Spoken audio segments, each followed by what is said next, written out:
eles estão agora, né, nesses últimos 2 anos, eles estão começando a pensar, vou contratar cosplayer ao invés de contratar gostosas. Só que só em alguns eventos grandes que eles estão fazendo isso. Então, tipo, eles contratam, mas não dá pra se sustentar. É tipo, eu vou nesse evento, eles vão me pagar tal quantia e essa quantia eu consigo fazer um outro cosplay. É tipo, o máximo, assim. Não dá pra fazer um cosplay completo ainda. Ela tá muito bagunçado, gente. E eu não tenho tempo pra arrumar. Mentira, eu tenho preguiça. Eu achei, tipo, muito legal mesmo das empresas terem uma atitude dessa, de não vamos convidar as modelos, vamos convidar os cosplays, porque os cosplays entendem dos jogos e eles vão gostar muito mais de posar pro pessoal, porque é uma coisa que eles gostam de fazer. E cobram menos, porque não estão acostumados a ter isso.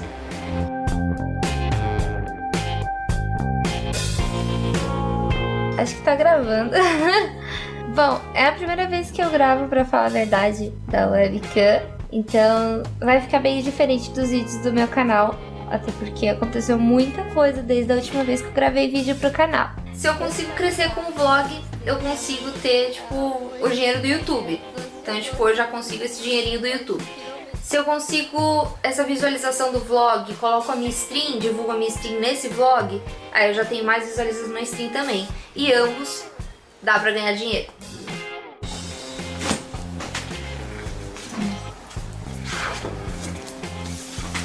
Em evento dá pra vender também, como cartaz, né, pro pessoal. Nos eventos a gente vai vender por 20.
Ela é uma empresa que profissionaliza narradores de RPG para ações publicitárias, treinamentos empresariais e eventos de entretenimento no geral.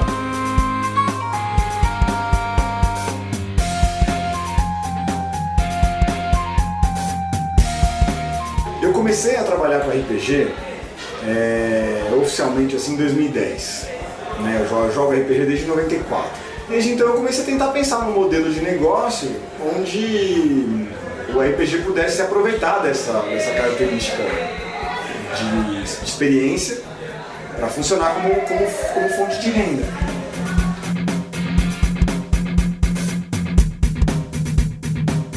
Lá fora, o RPG nasceu dentro do mercado de wargame, que são jogos de miniatura, tabuleiro, onde o público está acostumado a pagar pelo entretenimento.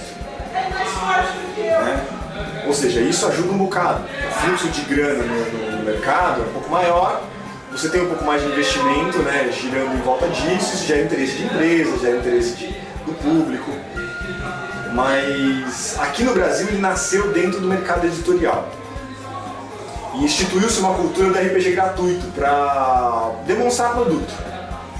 Então você paga um promotor para demonstrar um produto. E na minha opinião isso atrasou um bocado o mercado, assim, né? Porque não tem muito dinheiro envolvido, tudo é tocado de forma muito amadora ainda, mesmo pelos maiores players de mercado.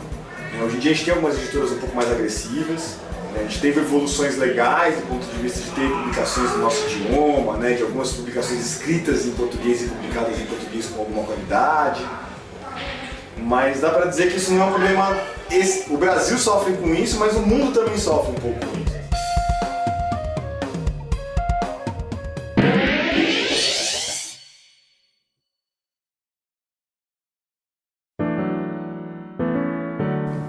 Eu nunca me imaginei fazendo outra coisa. Tipo, nunca.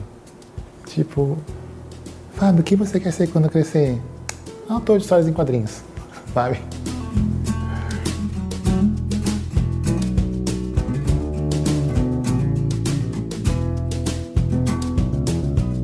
Quando chegou a internet lá em casa, né, eu morava em Santos ainda, eu tinha 17 anos, e eu descobri que existia a possibilidade de você fazer alguma coisa e as pessoas verem, né, como dizem, né, milhões de pessoas verem no mundo inteiro, né, que falam até hoje.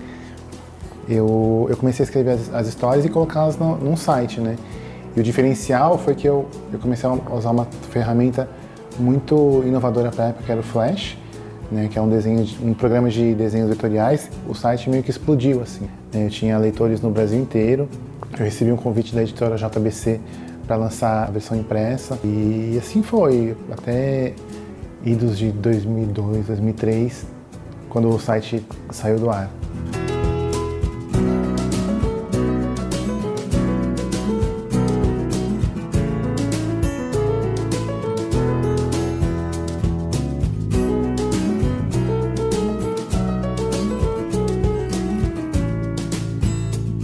Qualquer rede social que eu entre, sabe? A primeira mensagem que eu vou receber é de algum fã de Combo Rangers, sabe? É uma relação muito legal, porque é um público que cresceu, né, comigo.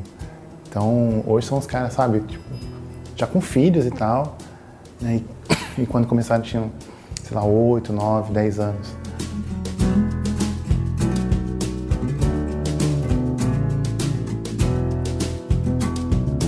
Por mais que no Brasil se diga que o brasileiro não lê, o jovem não lê e tal, eu imagino que existam sim pessoas que não leiam, que não têm acesso à leitura, mas quando você vai em livrarias de fim de semana, você vê que os livros mais vendidos são sempre para os jovens. É uma imagem meio incoerente com o que a mídia passa, né? Quando eu faço eventos também, são sempre lotados, sabe? Tem filas e filas de autógrafos. Eu acho que é um mercado crescente, sabe? E que eu só tenho visto melhorar.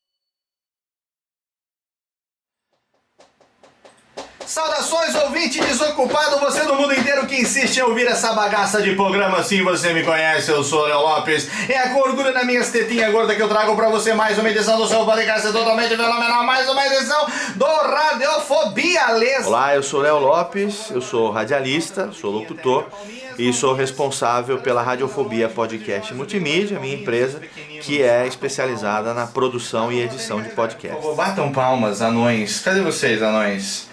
Não tem reverb, TNK? Eu descobri o podcast em 2008.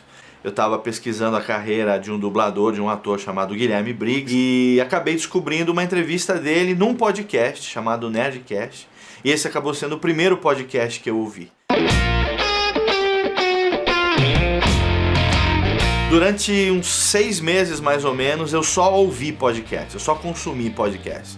Então o Nerdcast acabou me levando a outros programas e um acaba levando a outro, aquela coisa do bichinho que te morde no começo, você se empolga, né? Você se torna um entusiasmado. Só que aí existe uma fase na vida do entusiasmado, aquele que já ouve 15, 20 podcasts diferentes, que ele acaba dando um passo além e falando assim, pera um pouco, eu acho que eu posso fazer alguma coisa assim também. O podcast já tem 10 anos. Agora é que começam os anunciantes, agora é que a gente começa a ganhar um pouco de dinheiro com podcast, quem faz profissionalmente começa a ter um pouco essa visão de negócio do podcast. Aqui no Brasil, infelizmente, o público ainda é muito pequeno.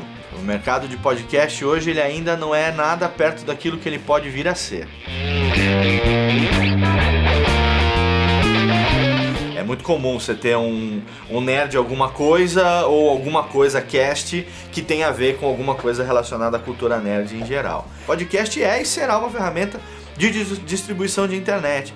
Isso realmente faz com que as pessoas que estão mais ali ligadas em computador, as pessoas que já têm uma facilidade maior para consumir tecnologia no seu dia a dia, que essas pessoas busquem temas que são do seu interesse, né?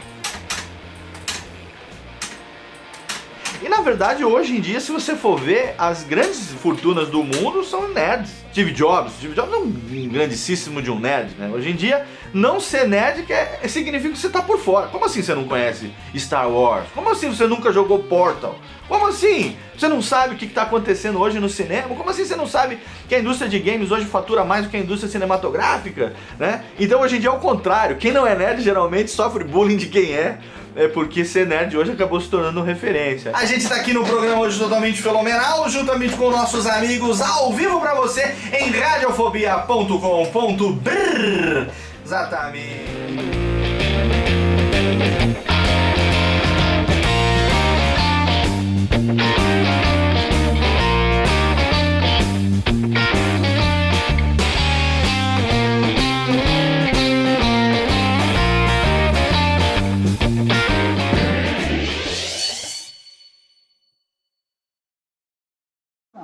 Pode? 1, 2, 3, já! Vamos ver. Não precisa se apresentar. Não. Tá no CG aqui embaixo.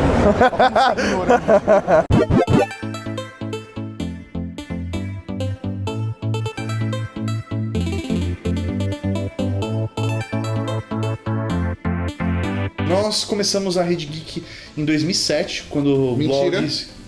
Foi. Eu comecei a Rede Geek em 2007. Ah, desculpa. É? meu. Agora continua. Ele começou a Rede Geek em 2007. Obrigado. E no ano seguinte, começamos a produzir podcast, né? Você gravou o primeiro podcast e eu era um convidado dele. Porque o Mauri é meu melhor amigo desde os 15 anos de idade. Isso, hoje você assim. tá com 31, Eu tô com né? 30 pra 31 e o Mauri não é mais meu melhor amigo.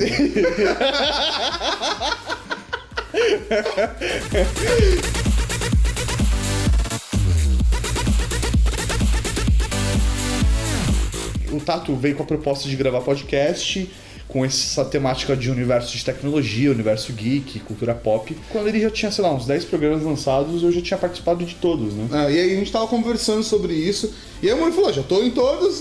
Ok, vamos dividir as coisas aí. Vamos ficar 50-50. A gente falou ok. Depois disso a gente começou realmente a enxergar o site como um negócio e aí começamos a fazer um planejamento comercial, estratégico, editorias e tudo mais. Outras coisas começaram a surgir em volta do blog que nos surgiu no dia 25 de dezembro com esse cara que ninguém gosta.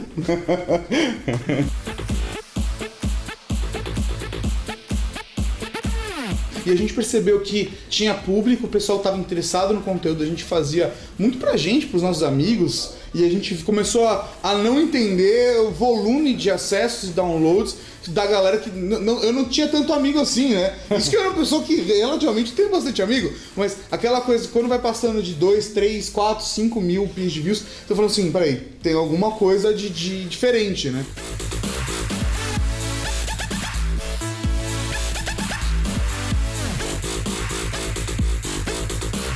A gente viu que valia investimento quando uma marca nos procurou para produzir conteúdo para ela e não necessariamente o nosso conteúdo. Daí a gente falou, já opa, conheciam o nosso trabalho e por conta do nosso expertise procurou a gente como consultor e como produtor de conteúdo para a marca, né? Que eles queriam reproduzir a linguagem que a gente tinha dentro da marca deles. Isso foi muito bacana. E aí, até então, sei lá, pelo menos pra mim, eu não tinha dado esse estalo de que isso era um mercado, né? E aí falou, pô, tem um mercado aqui, então vamos começar a investir. E as coisas começaram a se desenvolver. E aí a gente passou a tentar fazer o blog e o podcast a ser financeiramente viável. E aí as coisas começaram a se desenvolver.